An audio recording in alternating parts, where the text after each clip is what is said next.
Hey, welcome back to Once Upon a Game. I'm Kevin Kitchens, and in this episode, we are unboxing Shiloh the First Day, Crisis in the West from Revolution Games. This is their American Civil War series, Volume 11, also known as the Blind Sword System, originally created by Herman Lutman.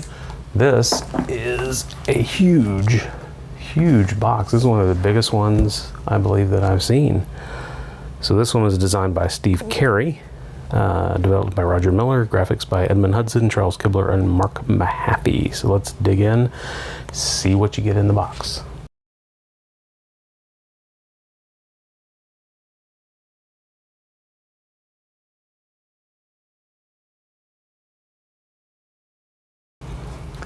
All right, so you could pretty much call this the first monster blind swords game, because this one's got, I believe, 2 maps in it, and you can play some scenarios on both maps. All right, so first and foremost, 2 dice, a red and a white. Kind of small dice, but functional, and red wins 3-1. I don't know who that is, because normally you have a red and blue, right? But then in this case, it's not red versus blue. It's that would actually be red is like 31. One would be it may be 13. One's the tens and one's the digits. So we start off with the cover. Very cool artwork. It's a vintage painting, obviously. So this would be the cover if you get the bagged version instead of the box version. This would be your cover inside the bag, and on the back you would have your map board or sideboard to go on the map, which is your calendar and your turn track and your broken box. Pretty standard with the Blind Sword series. So you get that. That's on coated cardstock. Very nice. Kind of a matte. It's a little gloss to it, but it's mostly a kind of, it's a reduced glare kind of cardstock, which is nice. And then we've got 2 copies of the CRT, and the red. The red is the tens. See there, the red is the tens and the white is the ones. So it would have been 31.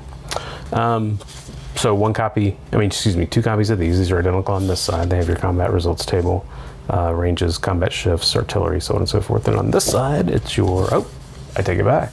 Sometimes these are different. So these are the same on both of these. It's got your cohesion test tables and your color hex keys. So that's pretty cool. I was mistaken. I thought these had the events on them. But here are the event cards. Ooh, this is fancy. Sorry, just nosing something different here. So, as usual, we do have the Confederate event chart and the Union event chart, and those will go to each player respectively. But this is now a double width coated cardstock reference card. That on the inside has your fog of war table, and for the different scenarios. So when fog of war happens, you roll a die and see what occurs. Very cool. And the different scenarios here, there's apparently like 7 scenarios maybe, if I'm counting correctly. And then we have the more event descriptions. So on each side we have event descriptions, and on the inside we have our fog of war tables. I'm not seeing a 16.6. That's why I was curious. I was counting them. So we got 1, 2, 3, 4, 5, 7. I don't know what the 6th scenario would be. We will find out. So you get 2 of those. And then we've got, those are in color. And then here we've got player aids in black and white. These are on cardstock as well. Crisis in the West, the terrain effects chart. There's 2 copies. These are single-sided. And here it is, scenario 16.6, fog of war table. So that's built into this one instead of the other one. So, and then casualty charts, artillery move restrictions, etc., etc., etc. And then we got 1 reference card here on scenario reminders, just to remember special rules for each scenario. Some of the scenarios are single map. Some use both maps, so just so you know. So these are reminders for 16, 1 through 4, and then for the last 3 scenarios are here. And then exclusive rules reminders, things you would normally not do in Blind Swords, but you do for this game. And we've got our brigade activation displays, one for each faction, or side, I guess, belligerent, the Confederates and the Unions. These are single-sided. These will sit on the table. You'll have your different divisions. We have Breckinridge, Hardee, Ruggles, Withers, Cheatham, and Clark for the Confederates. Sherman, Prentiss, Nelson, McClernand's, Hurlbut, Wallace's, W.H. Wallace and L. Wallace, and Stewart's Brigade. Very cool. Yep. So we got Grant leading here, and we've got Johnston and Beauregard for the Confederates. Then we have our usual Blind Sword series rules. This is version 1.3 for 2024. This is black and white. This is not very big. I think it's about 16 pages. Yeah, 16 pages. And this is the rules for the series. So if you know the series, you know these rules if you played a recent one. Okay. Nice cardstock, nice print. Not glossy, which is always nice.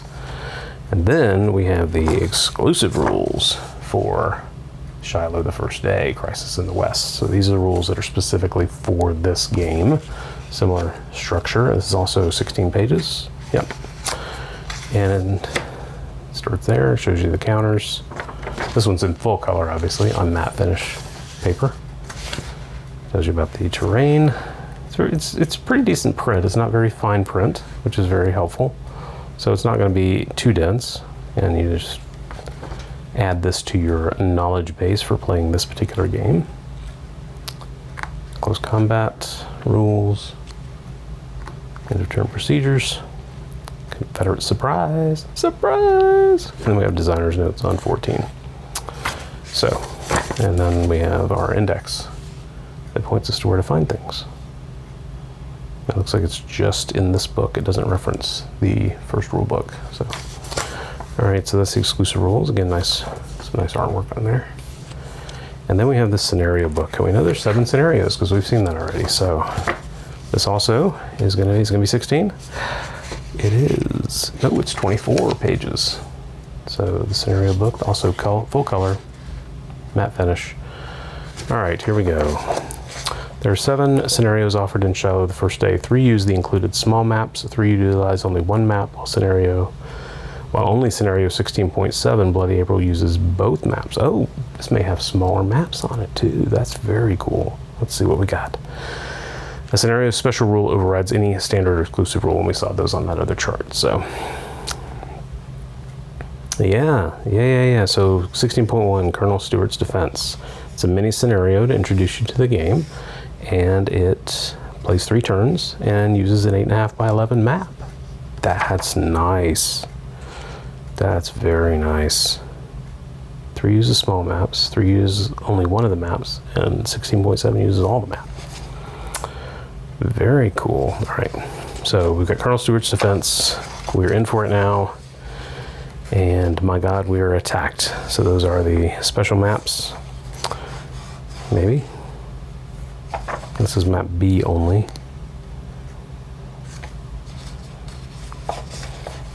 I thought they were going to be like the first 3 were that way, but yeah, this one uses map B. Okay, 16.3 uses map B. 16.4, no enemy nearer than Corinth. It uses map B. So those are 3 that are using a single map. 16.5 uses map 16.5, so that's a small map. And then 16.6, I assume, uses a small map as well. It uses 16.6, so there's 3 small maps, and then we have 16.7, which uses map A and B, and map B overlaps on top of map A, so that'll be fun. But you never use map A by itself. So anyway, that's the scenario book. It'll walk you through it. And then we've got our counter sheets here. We've got 1, 2, 3 counters. Yeah, 3 counter sheets. Got a lot more counters than that. So here we go. We've got the rebels and their brigades, their chip pulls and their events. Very nice. They are the kind you'll have to cut out and then round with the Oriental Laminations 2.5mm Deluxe Corner Rounder, the only tool for the job. Then we got some low ammo markers, Fortunes of War. Then we've got our Union counters here. Again, also got our brigades, our leaders, our chip pulls, our events, and then some other markers, game turn markers, so on and so forth. Oh, some boats, some ships, and then we've got our shaken and disrupted counters, wrecked counters, camp control, fire and move, and Lew Wallace counters. Oh, okay, that's kind of cool. So only one of the Lew Wallace counters has Wallace arrives, so I guess you're gonna put those in a cup and draw one, and then when he arrives, he arrives. Lucy, I'm home. All right, so we've got the big map. One of these is A, one of these is B. We'll look at those in a second. And then we've got our scenario maps. Those are easier to look at right now. So this is a small map, but this is not a 8.5 by 11. This is map 16.5. Still the great artwork in homage to Rick Barber. But they've mastered how to make these. So this is 16.5. This is actually so this is about a 17. Let's see, a 22. Yeah, 22 by 17 map.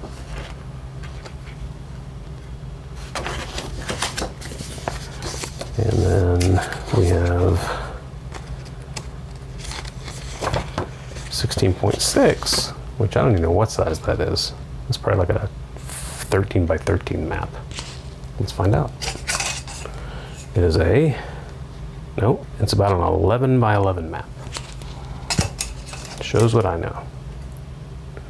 It's just for a little small scenario, which is really, really cool. I like that. You just break it out and play and have a good time. And then we've got 16.1, which is the aforementioned 8.5 by 11 map. Again, same great look of the other maps. But then we've got our beasts maps. So let's take a look at those. All right, so now we're looking, this is map B, the one you'll be playing 3 of those scenarios on by themselves. And it is a huge, 34 by 22 map, which you're going to put another map on top of it, which will be potentially 44 by 34 by 34. It's going to overlap a little bit though. We'll see how that works. But you can look at see the graphics here. It's very nice. The control points noted, and your ridges.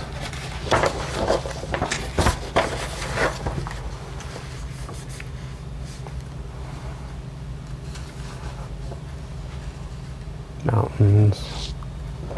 There's my bay. Got the Tennessee River going across the top.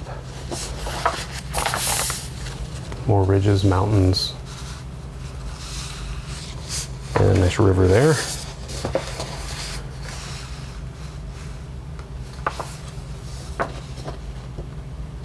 A lot of marsh, looks like.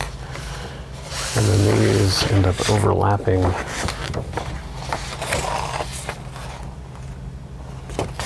It says to overlap, but it doesn't show you where to overlap it. I guess it just overlaps. I can't show it overlapped. I'm gonna have to clear off the table, clear off the camera gear to do that. But anyway, they overlap briefly on this edge. There's a, let's see if I can show that. There's a,